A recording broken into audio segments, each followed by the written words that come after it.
Pronto. Vai cantar o quê? A senhora escolhe um hino bonito. E, olha, hoje uma coisa bem bonita, porque hoje, como eu já falei, nós temos o solstício de verão, a entrada na era de Aquário, teve a parte da conjunção dos planetas, então hoje é um dia de pura energia. Então, eu canto um hino bem bonito, tá? Isso aí. Deixa a luz entrar no seu coração e o amor falar com grande emoção. A paz seja sua, constante harmonia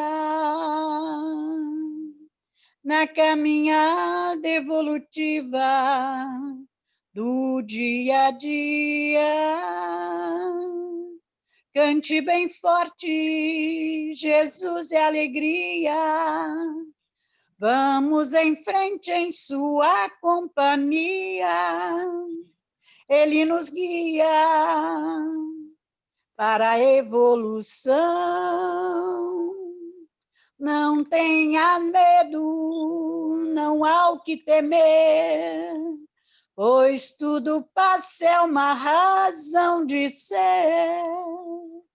Deixe a luz entrar no seu coração. Deixe a luz entrar no seu coração.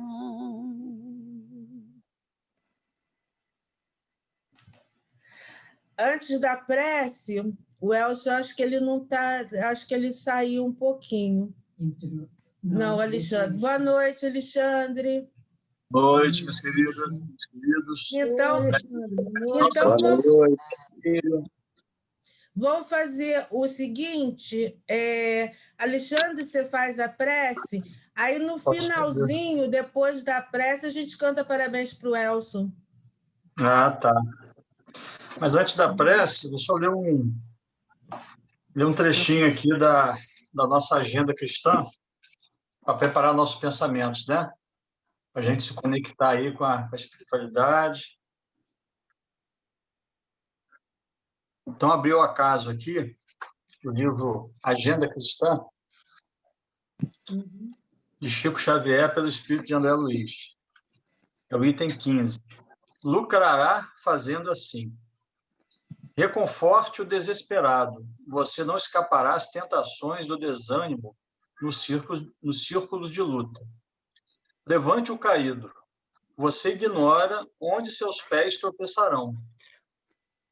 Estenda a mão ao que necessita de apoio. Chegará seu dia de receber cooperação. Ampare o doente. Sua alma não está usando um corpo invulnerável.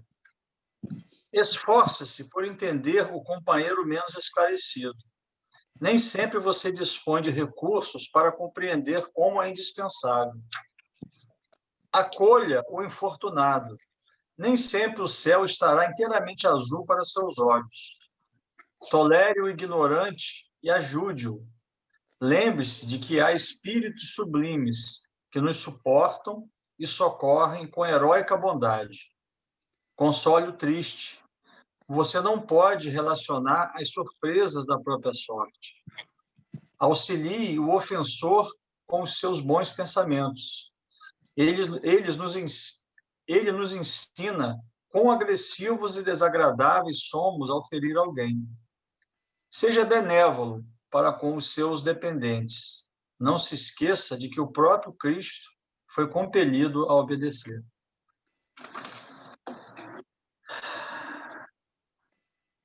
Então, meus irmãos, vamos nesse momento acalmar nossos corações, nossas mentes, levar o nosso pensamento a Jesus Cristo, a toda a espiritualidade amiga e benfeitora dessa casa, o nosso Divino Espírito Santo.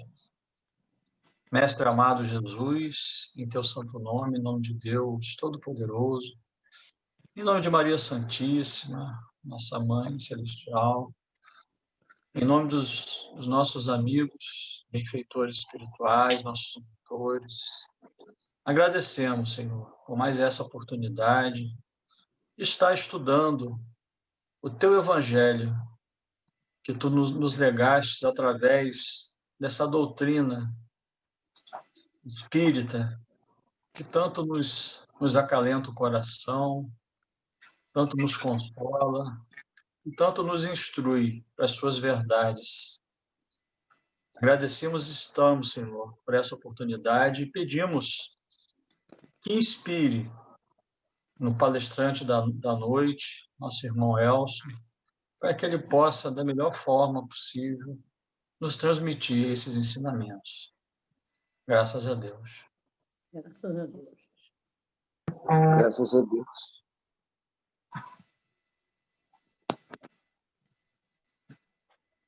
Bom, gente, eu trazei um pouquinho hoje aí, né? A gente está...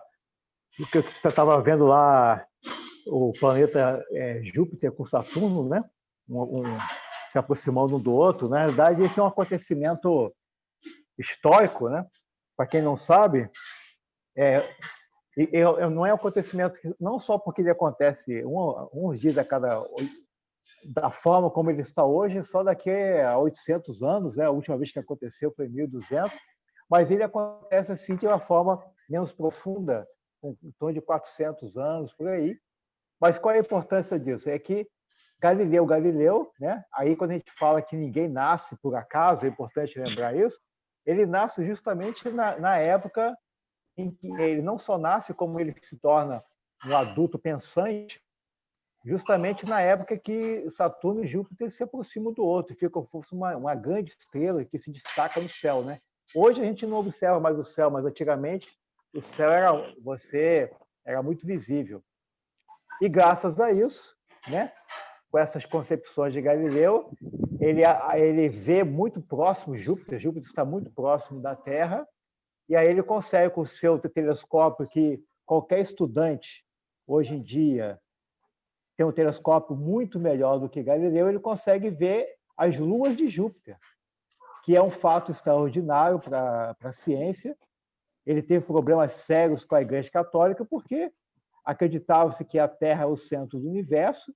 Imagine só se você vai ter planetas, né? Ele descobre planetas e ainda descobre que tem luas nesse planeta como a Terra. Ou seja, é um caos total, né? É um caos. O ser humano é obrigado a sair da sua caixinha pensante, porque agora a Terra não é o único planeta, né? E além das outras coisas, a Lua da Terra não é a única Lua que existe no universo. Júpiter, Galileu descobre 4, depois a gente vem descobrir que Júpiter tem mais de 20, Saturno também, que está perto dele também, tem dezenas de luas, e o universo aí afora beirando a infinita quantidade de planetas e luas que tem. Isso foi importante no pensamento, a tal ponto que Galileu, com medo de ser morto, como Giordano Bruno, né, que era astrônomo também, e foi queimado vivo por causa de Giordano Bruno teve a audácia de falar que o universo era cheio de planetas e que esses planetas possivelmente eram habitados também. Olha só, né? Coisa que a doutrina espírita veio falar muito tempo depois, falando que os planetas têm vida, são habitados, que os mundos que Deus cria não criou à toa. Giordano Bruno, ele falou isso, teve a capacidade de falar e morreu queimado. Aí Galileu, com medo de que isso acontecesse a mesma coisa com ele renega, né? E aí é muito famosa aquela frase que ele diz que, apesar de tudo, né, a Terra vai continuar a girar, né? Que ele falava que a Terra girava, e aí o pessoal queria que ele negasse isso. Ele falou, não. Ele nega, mas ele fala entre os dentes, né? Mas apesar de tudo, apesar da minha negação, isso pouco importa, ela vai continuar girando, né? E o fato de Galileu ter provado que a Terra gira também, esse é um dos outros acontecimentos, causa um problema muito sério, para quem não sabe. A gente aprendeu na escola que o céu é em cima e o inferno é embaixo. Se a Terra gira, o céu passa para baixo, o céu vira o inferno vira céu. Como é que você vai explicar isso, né? Como é que você explica isso? Se você, teologicamente, ensina nas aulas de religião que o céu em cima e a terra e o inferno embaixo. E aí, com a terra gira, o céu vai passar para o lugar do inferno e o inferno vai passar para o lugar do céu. Então, isso é complicadíssimo. Por isso que Galileu passou perrengues, como a gente fala hoje em dia, aí, né? E que, na realidade, é o desenvolvimento do pensamento humano para chegar onde nós, hoje, espíritas, sabemos que o céu e o inferno não é um lugar que tem limites, né? Não é um lugar físico. O céu e o inferno ele é construído pela própria mente humana. A mente humana é que se encontra no céu ou se encontra no inferno. Então, a gente pode fazer uma prece tomando banho, né? O pessoal acha que não, mas é a falta de respeito eu fazer uma prece tomando banho porque eu estou aqui pelado. Não. Na realidade, não tem nada de falta de respeito. É o momento que você está se introspectando ali dentro de si mesmo e ali você vai fazer sua prece. Então, tem uma série de coisas que foi evoluindo. E aí, essas situações que foram evoluindo, é importante a gente sempre lembrar desses acontecimentos, porque nós hoje estamos numa condição de calmaria, né? Porque muita gente morreu antes, convictos das suas ideias. É claro que essas pessoas são missionários, eles ganharam muitos bônus horas por isso, né? Por essas, Giordano Bruno é um exemplo clássico disso, né? O homem que desafiou todos os conceitos e ficou até o fim falando que os mundos são habitados, porque não tinha lógica se não fosse, e morreu por causa disso, e com certeza ganhou muitos bônus horas, como tantos outros que enfrentaram a ignorância. Isso chama-se ignorância, tá? O problema não é da religião, é da ignorância. A ignorância, porque o próprio Jesus falava que que existem muitas moradas na casa de meu pai, né? Bastava você pensar um pouquinho que a gente ia entender. Bastava só pensar um pouquinho, né? E lembrar de que todo esse processo que nós conhecemos de a Terra redonda e essas situações, a Grécia Antiga, 400 anos antes de Jesus, já sabia disso. Então, não há nenhuma novidade. Só que tem os momentos que parece que o pensamento humano ele entra num processo obscuro, né? Mesmo com as evidências, ele vai entrando no processo obscuro.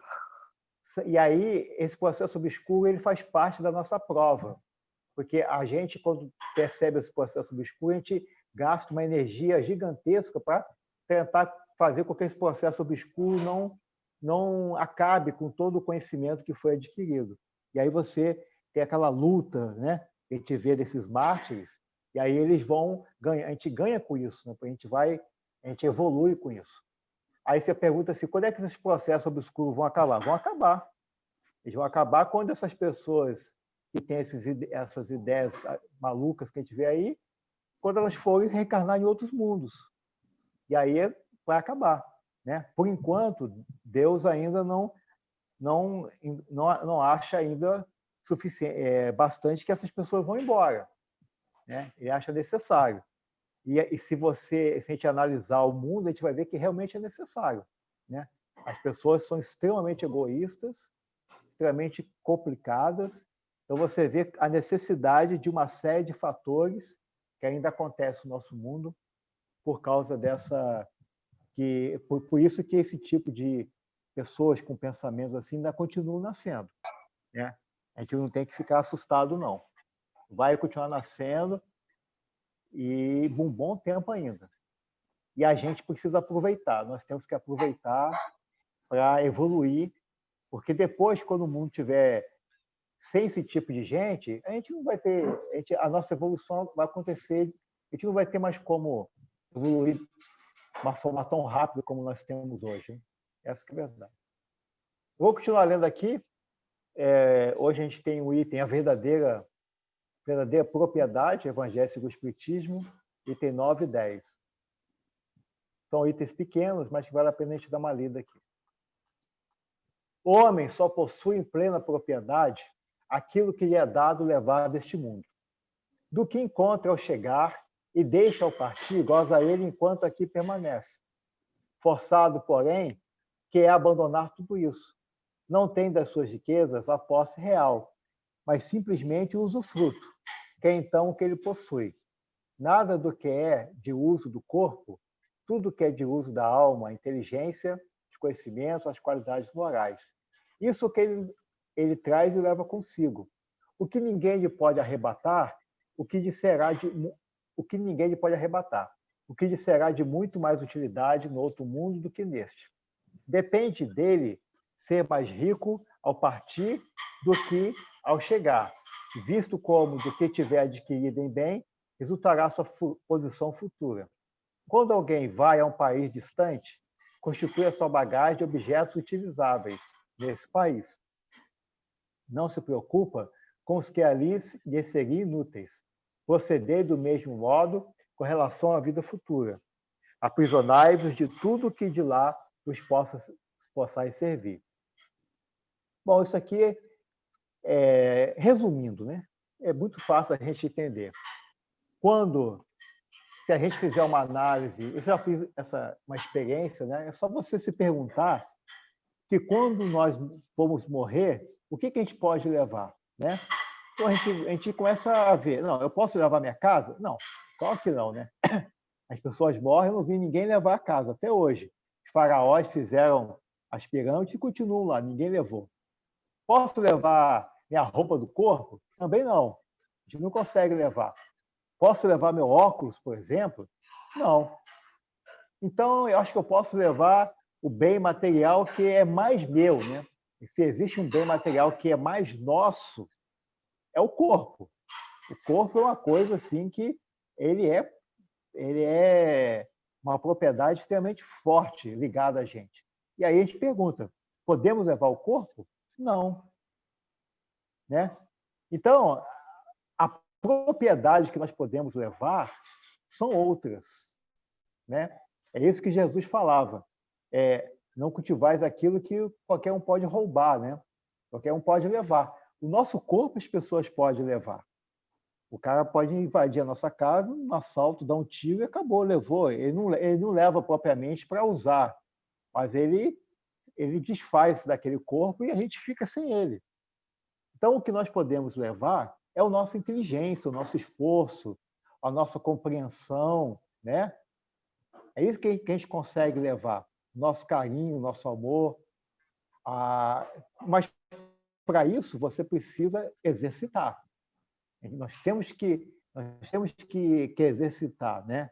A gente exercitar a paciência, exercitar uma série de outras qualidades que a gente ainda está por caminhar. A gente tem qualidades, mas mesmo as qualidades que a gente tem podem ser melhoradas, né?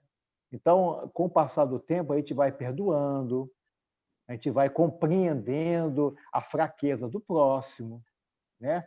Por que tem pessoas que tomam certas decisões e elas repetem esses mesmos erros? Você vai percebendo que tem um motivo para aquilo, né? E aí, depois que a pessoa vai tomando as decisões e repetindo os erros, quando ela vai sempre caindo em desgraça, tem uma hora que ela não aguenta mais. Não aguenta. E aí você entende por que a pessoa, durante 30 anos, fez aquilo, né? Porque 30 anos usou droga, porque 30 anos, sabe, fumou. Aí você começa a entender que é um processo de aprendizagem. A gente, talvez, por ter um conhecimento, por ter uma experiência maior, talvez não ficasse 30 anos numa situação assim, mas tem gente que precisa apanhar durante 30 anos. Aí a pessoa começa a mudar, ver outros caminhos, vai vendo outras situações. Então, a gente tem que ver a nossa verdadeira propriedade e aí desenvolvê-la, né? Desenvolver essa propriedade. Agora, desenvolver, não vamos achar que ficar rezando vai resolver as coisas. Nós temos que partir para a luta. E partir para a luta é enfrentar a multidão de pessoas desesperadas, né? Pessoas com problemas sérios que vão em cima da gente. Lembrar daquela história de Jesus, que acho que é o irmão X que conta, que Jesus pede para Pedro ir na casa de um fulano. Aí Pedro chega lá, vê a esposa do fulano traindo ele, o cara batendo num escravo, a filha roubando o cara, aí não sei o quê, uma confusão danada. Aí Pedro sai de lá assustadíssimo. Aí Pedro chega para Jesus e fala assim: mestre, aí eu fui na casa de fulano, não sei o quê, aconteceu isso, isso, isso. Aí Jesus fala assim: Pedro, mas eu sei que eles fazem isso. Eu queria que você fosse para lá. Tudo isso que você falou, eu sei, né? Por que Jesus ele fala isso? Porque a gente, para a gente crescer, desenvolver as nossas qualidades morais, a gente tem que enfrentar esse mundo que está aí, podre. O problema é que o mundo assusta a gente recua. E aí é o que aconteceu lá na Idade Média, no seu princípio, em que as pessoas recuaram de tanta calamidade, né? Era aquelas guerras que arrancava a cabeça, mão para lá, perna para cá, e o cara entrou como é que num convento e ficou lá, trancado. Eu não quero ver o mal do mundo. E o mundo pegando fogo, né? As pessoas pegando fogo, passando necessidade, crianças sem pai, sem mãe, e a pessoa no convento, né? Ficou lá preso, ficou lá enclausurado, né? Escondendo o mal. Então, não adianta isso. A mensagem de Jesus é justamente o contrário. Se você quer alcançar qualidades, não adianta ficar fazendo só prece. A prece ela serve como bálsamo no momento difícil. Então, Pedro, por exemplo, foi na casa daquela pessoa e viu uma dificuldade extrema e que ele percebeu que ele podia ser fraco, né? Ser fraco no sentido de ser violento, de não aturar aquilo, pegar a menina que estava roubando o pai, bater, não sei o quê. E aí, nesse momento de fraqueza, ele faria a prece. Para isso serve a prece. Para, nesses momentos, a gente ganhar aquela força, aquela energia de não tomar uma atitude mais áspera que poderia prejudicar, e você toma outras atitudes que vão realmente, ali naquele conjunto, trazer uma condição melhor. Vou ler aqui o outro item. Ao viajante que chega ao albergue, bom alojamento é dado, se pode pagar. A outro, de parcos recursos, toca o menos agradável. Quanto ao que nada tenha de seu, vai dormir numa enxerga. O mesmo sucede ao homem à sua chegada no mundo dos espíritos. Depende dos seus haveres o lugar para onde vá. Não será, todavia, com o seu ouro que ele o pagará. Ninguém lhe perguntará quanto tinhas na terra. Que posição ocupavas? Eras príncipe ou operário? Perguntar-lhe-ão que trazes contigo. Não se avaliarão os bens, nem os títulos, mas a soma das virtudes que possua. Ora, sob esse aspecto, pode o operário ser mais rico do que o príncipe? Em vão alegará que antes de partir da terra, pagou a peso de ouro a sua entrada no outro mundo? Responder-lhe-ão: os lugares aqui não se compram, conquistam-se por meio da prática do bem. Com a moeda terrestre, has podido comprar campos, casas, palácios. Aqui tudo se paga com as qualidades da alma. És rico dessas qualidades. Se bem-vindo e vai para o lugar da primeira categoria, onde te esperam todas as venturas. És pobre dela, vai para da última, onde serás tratado de acordo com os teus haveres. Então, é justamente isso, né? A moeda que existe no mundo espiritual é a moeda das nossas atitudes. É importante lembrar também que a Kardec ele tem uma definição que é muito boa, que a gente precisa sempre lembrar, né? Reconhece-se o verdadeiro espírita pelo esforço que ele faz para domar as suas más tendências. Por que essa frase é muito boa?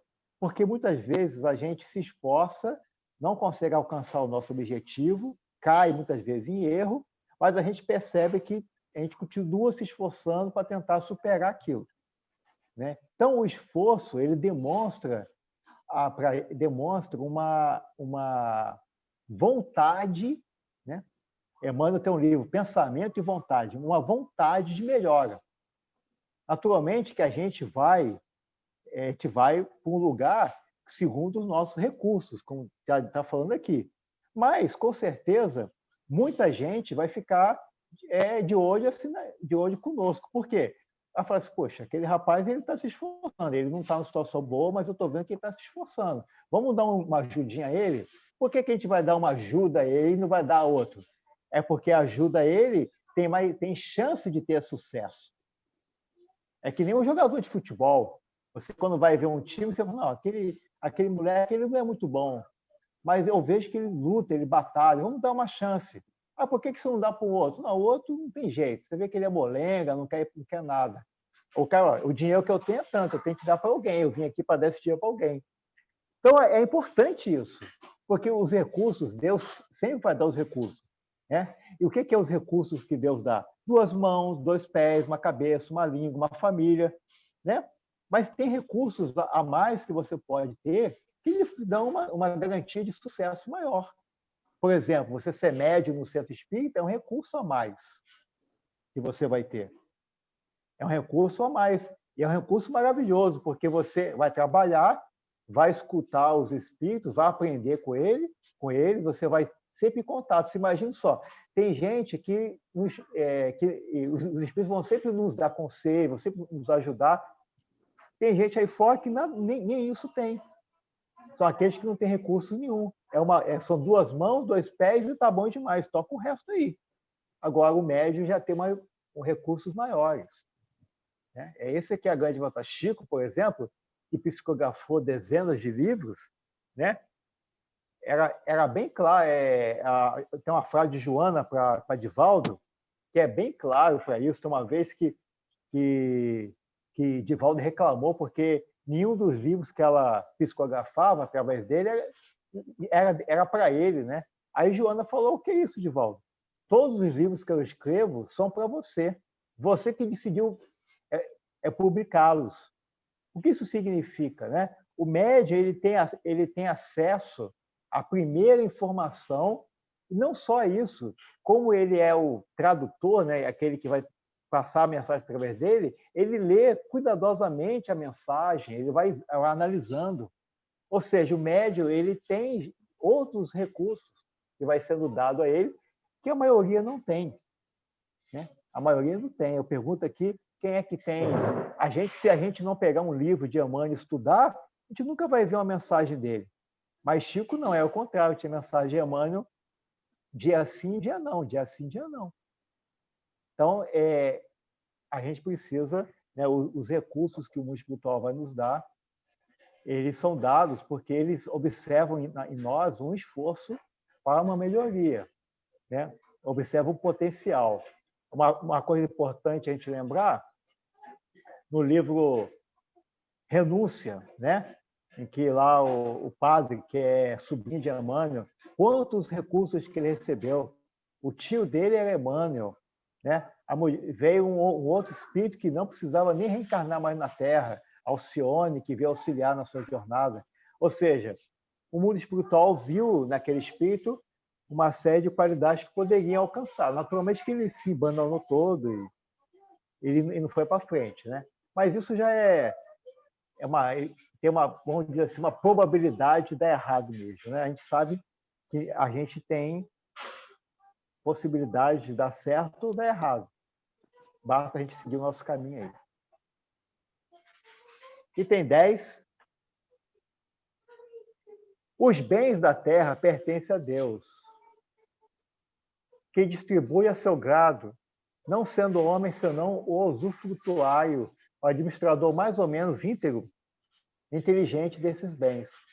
Tanto eles não constituem propriedade individual do homem, que Deus frequentemente anula todas as previsões e a riqueza foge àquele que se julga com os melhores títulos para possuí-la. Né?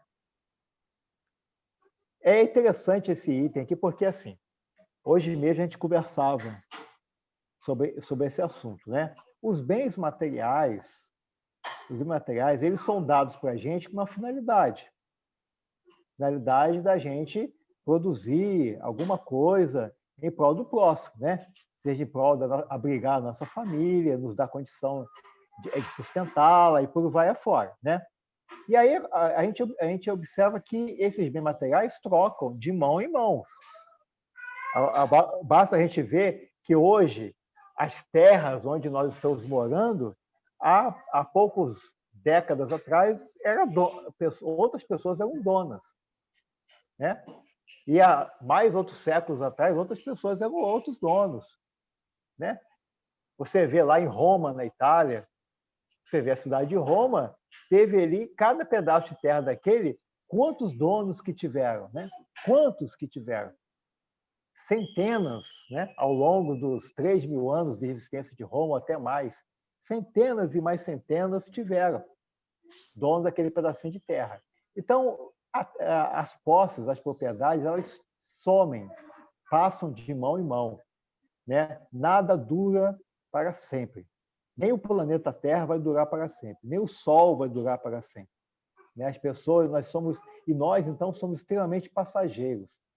Muitas vezes o mal parece que dura muito tempo, mas isso é porque o mal ele é necessário para que o bem cresça, né? Porque é através do esforço que o bem faz para dominar o mal que existe dentro de cada um de nós, é que a pessoa cresce. Quando isso não for mais necessário, o mal ele desaparece na mesma hora, né? Então a gente vê que as propriedades, o dinheiro que a gente tem, o carro, tudo isso daqui a 10 anos não vale mais nada, né? Desaparece. Eu vejo pessoas aí juntando recursos, é nada contra juntar os recursos, mas aí a pessoa desencarna e a primeira coisa que a pessoa vê são os familiares, filhos, irmãos e outros brigarem por aqueles recursos e aquilo simplesmente desaparecer. Aí o espírito que juntou aquilo ao longo das décadas, né? Vamos falar assim, o espírito fica lá só vendo o pessoal pegar as coisas que ele juntou, o esforço dele, jogar no lixo, literalmente. Aí o pessoal vende, vai fazer festa, faz um monte de coisa e desaparece. Aí você vê espíritos espíritos não, né? Como é que as pessoas falam caso de fantasmas, né? Esses fantasmas que não saem da residência. O cara se apega tanto à mansão lá que ele tinha, que ele não quer sair, mas a mansão já venderam a mansão, já chegou outras pessoas, ele fica lá perturbando a vida de todo mundo, porque ele não consegue sair dali. Não, eu vou tirar todo mundo daqui, você faz um esforço danado e fica lá perdendo seu tempo e não vai adiantar nada, né? A mansão já não pertence, mas nem só mansão não, viu? Cidades inteiras. Eu me lembro que lá no centro que eu frequentava em Minas, tinha um padre que ele fundou a cidade, né? E aí eu me lembro que um certo dia ele deu uma comunicação no centro e ele veio reclamar no centro que ele, junto com outros donos de fazenda que tinha na região, né, queriam saber o que o centro espírita estava perturbando a cidade dele, né? Porque o trabalho do centro, apesar de não ser visto pelas pessoas encarnadas, ele era observado pelo pessoal desencarnado. E aquilo estava incomodando ele, porque os processos de obsessão, os processos de atuação sobre as pessoas que estavam ali, ele estava sendo atrapalhado. E ele queria saber o que o centro estava fazendo com a cidade que era dele. Ele dizia isso, a cidade era dele, pertencia a ele. Então, as pessoas se acham donos até da cidade, né? Quer dizer, a pessoa que fundou a cidade acha que é dono, porque ele fundou, acha que é dono, né? É por isso que às vezes a gente não consegue entender que certas localidades não andam para frente, né? Não anda para frente porque os donos da cidade no mundo espiritual não querem que ande. Acho que a cidade, eles são donos e acabou. É a propriedade, né? Então a gente observa isso e lamenta, né? Isso só resolve quando eles reencarnam. Aí eles reencarnam, vamos ver se eles vão dar jeito na cidade, né? Provavelmente não. Eles vão continuar fazendo os mesmos atos egoístas até que passe por uma situação mais complicada. Direis, porventura, que isso se compreende no tocante aos bens hereditários, porém não relativamente aos que são adquiridos pelo trabalho. Sem dúvida alguma, se há riquezas legítimas, são essas últimas, quando honestamente conseguidas. Porquanto uma propriedade só é legitimamente adquirida quando da sua aquisição não resulta dano para ninguém. Contas serão pedidas até mesmo de um único ceitil, mal ganho, isto é, com prejuízo de outrem. O fato, porém, de um homem dever a si próprio a riqueza que possua, seguir-se-á que, ao morrer, alguma vantagem advém desse fato?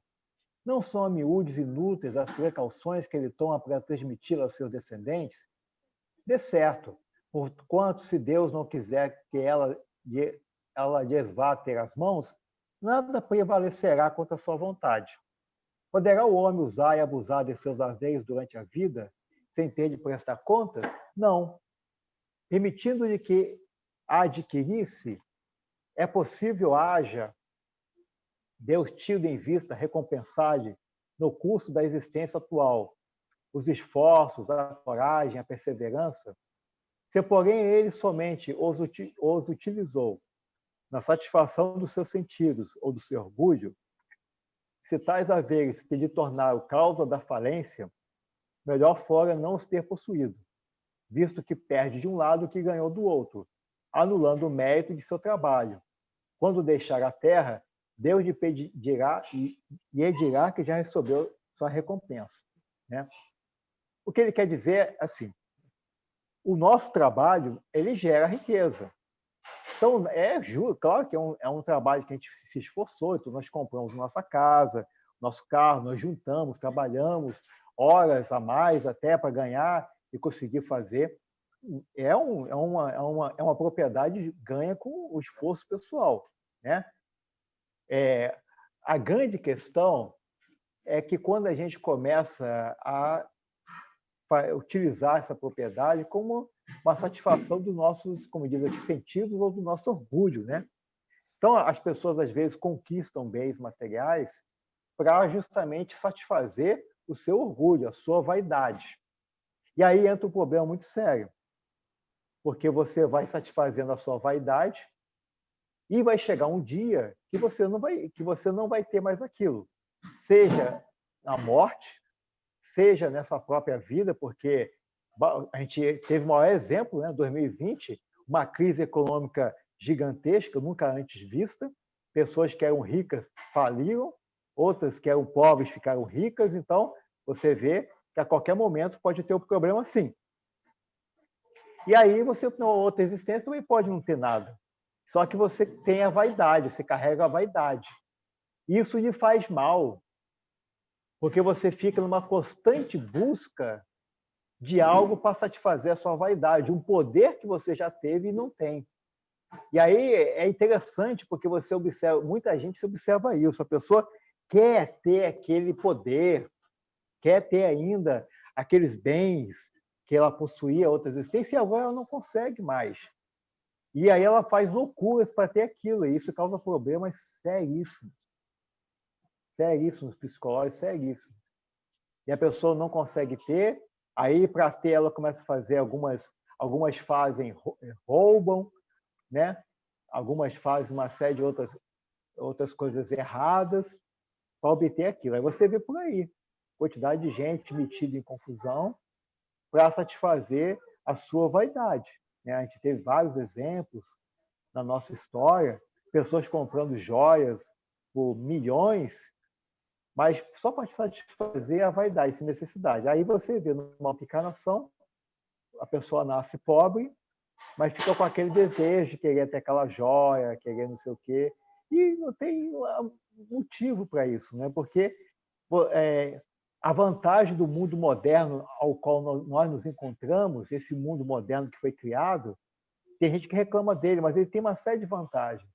Uma das vantagens dele é que todas essas vaidades que nós tínhamos no passado, elas se desapareceram, né? Ah, porque eu tenho que sair com a roupa toda cheia de coisas. Hoje você vê as pessoas na internet aí de calça moletom, barba por fazer, e as pessoas não estão muito se importando com a questão, muitas vezes com a aparência, né?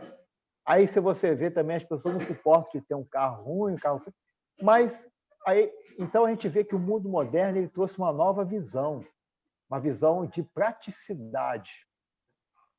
Praticidade, né? Nós temos que ter uma coisa prática. Porque hoje a gente trabalha em Macaé.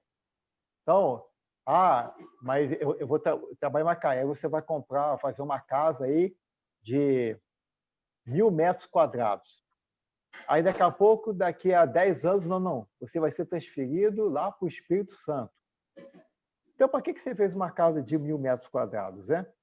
Você tem que ter uma praticidade.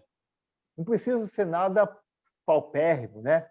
Extremamente sem coisa nenhuma, mas também não precisa ser nada fora de série. Então, você tem que ter um equilíbrio para poder chegar. E aí é o que traz o mundo. O nosso mundo hoje, ele traz a praticidade. Você vê que a pandemia hoje, as firmas estão fazendo o quê? Fazendo aqueles... esqueci o nome, esqueci o nome. É um lugar de trabalho lá. Como é que é o lugar de trabalho? Que agora que vai existir? Você tem uma conexão com a internet, energia elétrica, um telefone, chega com o seu laptop, começa a trabalhar ali e acabou. Antigamente, não. O chefe tem que ter uma mesa de madeira de lei, com a secretária servindo café, e tal. Acabou. O mundo moderno existe essa praticidade que é muito bom. Eu acho isso muito bom. Porque homework. Porque a doutrina espírita, ela também exige praticidade. Kardec, ele fez questão de tirar todos esses adereços que todas essas religiões colocaram. Não tem roupa para o médium espírita especial, não tem mesa especial, o centro não tem nada de especial, né? Tudo de especial que tem hoje, não sei se existe algum ser, alguma coisa especial, foi nós que a gente colocou. Porque a doutrina ela é prática, igual o mundo moderno. Porque a doutrina ela é moderna, igual o mundo é também.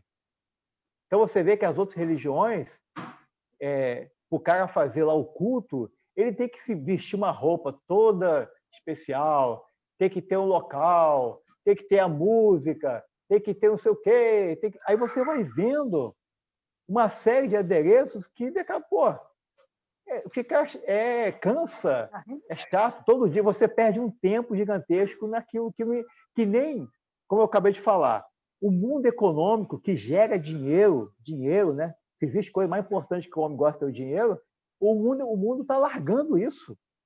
Hoje o mundo é prático. Hoje os chefes, que manda, que no passado vivia como fosse reis, é o mundo mais prático, acabou. E a doutrina espírita, desde a época que Allan Kardec publicou o Livro dos Espíritos, em 1857, a doutrina espírita ela preza por essa praticidade. Ou seja, eu quero ser espírita, eu preciso comprar alguma roupa especial, a roupa especial do espírita vem de qual loja? Não tem. Vai com a camisa, a calça comprida e o tênis que você comprou, a meia que você comprou ali na esquina, né? Porque eu tenho que ter uma iluminação assim, XYZ. Que iluminação XYZ, meu amigo? Você tem iluminação comum, ou seja, é tudo prático. Essa é a doutrina espírita.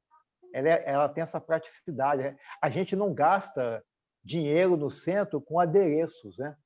Plumas e paetês, a gente não gasta com isso. Estou falando que, sem desmerecer as outras religiões, mas esse é o mundo em que a doutrina espírita está inserida, né? Que ela não é à toa que Kardec ela nasce junto com esse mundo contemporâneo, né, que é o nosso, esse mundo moderno, e hoje em dia cada vez mais ela se demonstra cada vez mais aliada a essa modernidade, né? Enquanto as outras ainda patinam com as séries de ritos e coisas que tem aí fora, a doutrina espírita é extremamente prática. Você chega, faz a prece, né? Analisa com um critério científico, filosófico, os mandamentos que Jesus nos falou, sem nada místico, parte já para a reunião, conversa com os espíritos de uma forma honesta, de uma forma também prática, mostrando para eles que existem os dois mundos, e a partir dali você tenta mostrar ao espírito a lógica, né? a lógica que a gente demonstra, que para que você vai fazendo mal? Você está perdendo tempo. Você podia estar cuidando da sua vida. E aí, a partir daí, você parte por faz a prece, acaba a reunião e encerrou o assunto. A gente não tem... É bem prático. A doutrina espírita, ela se alinha esse pensamento moderno, que é o pensamento que a juventude deseja, né? Eu não conheço nenhum jovem aí sabe, que não quer uma coisa prática, rápida, como tem e como é a doutrina. Então, ela, como diz Leon Denis, né? Ela pode também, ela não é a religião do futuro, né? Nós teremos várias outras religiões no futuro, mas ela é o futuro das religiões, ou seja, o conhecimento espírita, não só da mediunidade, mas como dessa praticidade que eu acabei de falar, ele vai transpassar para outras religiões e elas vão absorver isso. Elcio, Oi? você falou aí que, né, o espiritismo é religião contemporânea, né, por tudo isso, e eu concordo contigo, né? Mas, ao mesmo tempo, né, o espiritismo, ele traz também de volta aquele cristianismo dos primeiros tempos, né? Onde a simplicidade, né, era trazida, onde Jesus ensinava as pessoas mais simples por parábolas, onde no tempo espírita você não tem, né, você não tem, na verdade, não é o tempo, né, a casa espírita, né, você não tem nenhuma, né, não pode ter nenhuma espécie de discriminação à classe social, a como é que a pessoa está vestida, aos formalismos, né, que depois, quando, né, a religião romana, né, aderiu ao cristianismo, ela começou a misturar, né, e aí, né, fazer com que aquele cristianismo de Jesus, da época de Jesus, dos apóstolos, fosse esquecido, né? Então, ao mesmo tempo que é moderno, né, por ser ciência, por ser filosofia, né, por ser religião, ela remonta, ela traz de volta um cristianismo redivivo, né, por todos esses aspectos, pela prática também da caridade, né, que é uma coisa que para a gente é essencial, né, a gente praticar uma caridade sincera, uma caridade abrangente, não só uma caridade material, e a busca da reforma íntima, né, são duas coisas que se aliam, né, que estão ali unidas, né, uma com a outra. Então, por tudo isso, ao mesmo tempo que o Espiritismo está com o pé no futuro, está com o pé também naquele passado lá há 2.000 anos atrás. Eu acho muito, muito interessante isso também. Alexandre, na verdade é porque lá atrás, né, se você vê o conhecimento, a história da filosofia, que começa lá antes até de Sócrates, e vai evoluindo, e chega até Aristóteles, depois vem esses grandes líderes religiosos, como Jesus, né? Você vai ver que eles não tinham essa... A vida também era mais simples, o pensamento era mais simples, né? É interessante também. A gente não é porque ela só voltou ao passado e pegou aqui, é porque quando a doutrina ela retorna a esse pensamento que era simples também lá atrás, né? Você observa que depois, quando o Império Romano ele se fixa mesmo, né? Ele se consolida com Augusto lá no ano 0, um pouquinho antes, acho que é 4 antes de Cristo. Você observa o quê? Você observa que, a partir daquele momento, a humanidade começa a criar uma série de complicações que vêm até chegar onde nós estamos, né? E tudo isso, todas essas complicações que foram criadas, essa falta de simplicidade que você acabou de falar aí, elas tinham um objetivo muito claro, que era o quê? Era a manutenção daqueles que estavam no poder. Então, as pessoas ajustavam o pensamento dos grandes homens do passado ao pensamento atual para ajustar, para manter a sua posição, as suas condições de poder. Então, você vê questões como reencarnação e outras coisas mais, naqueles concílios do passado, foram anulados, né? Aquilo desapareceu. Por que desaparece uma situação como essa? Desaparece porque a reencarnação, ela fatalmente ela vai obrigar, se você faz algo aqui, você vai ter que resgatar mais adiante.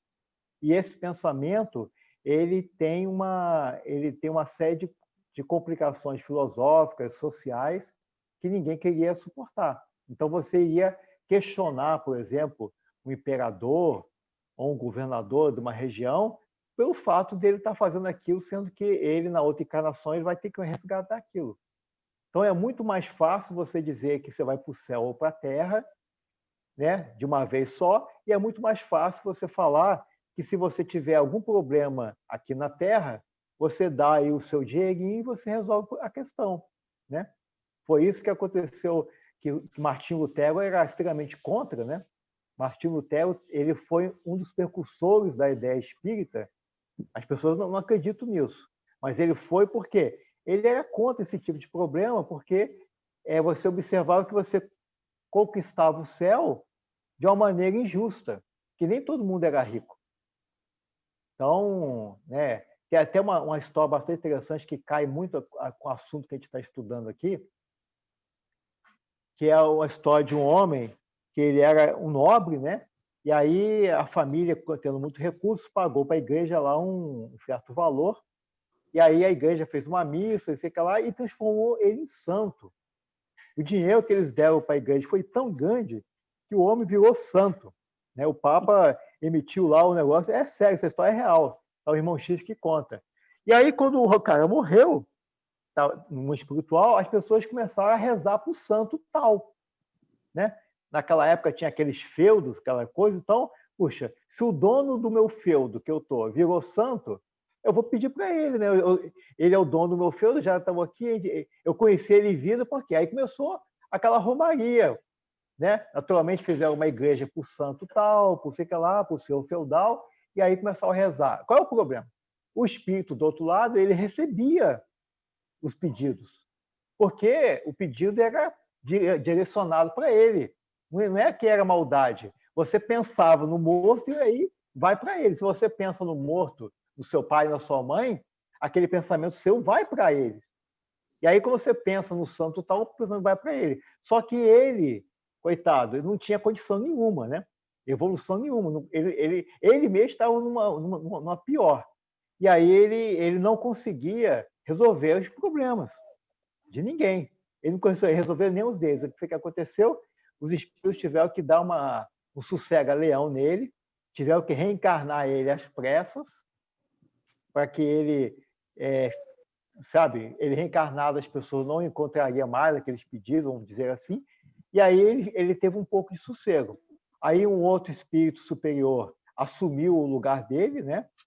E começou a atuar, e aí sim começou a atuar de uma forma mais melhor, uma forma de dizer assim, melhor, e aí começou a fazer. Mas você vê a situação, né? Você vê a situação de como é complicado isso, de que a gente tem que tomar cuidado, porque você ser um espírito superior não é fácil, não. Tem que saber como é que está fazendo. Alguém tem mais alguma pergunta aí, gente?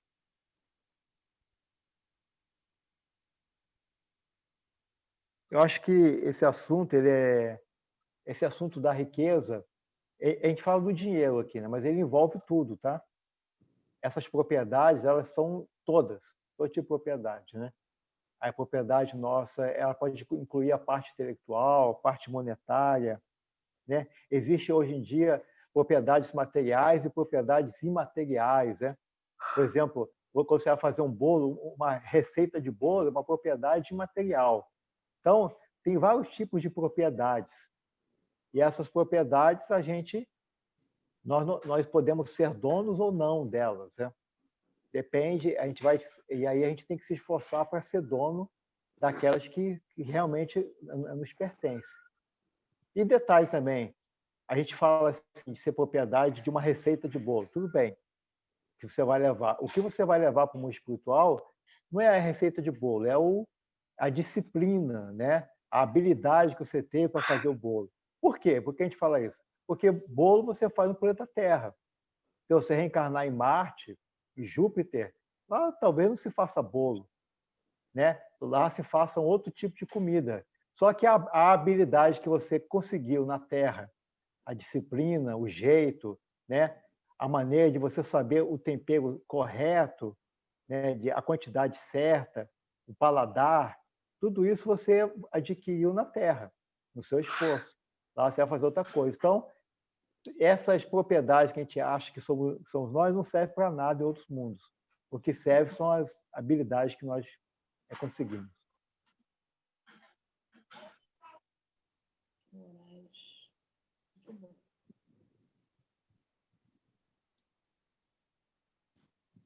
Alguém vai fazer a prece aí, gente? Fazer a prece?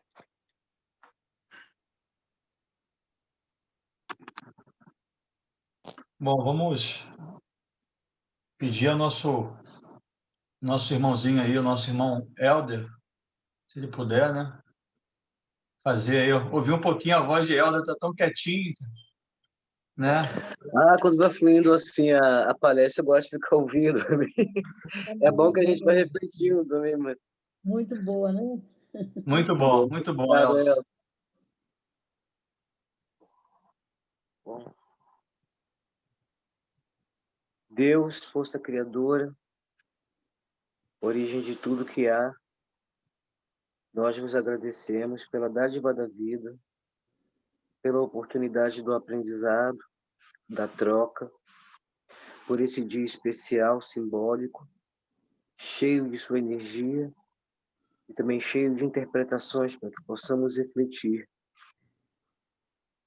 Que essa virada, Pai, nos ajude a vivenciar cada vez melhor e mais harmoniosamente a nossa experiência na Terra. Que possamos, todos nós, superar nossas limitações e elevarmos a nossa existência a cada vez mais próximo daquilo que se coloca a sua essência, a sua alegria e a sua luz.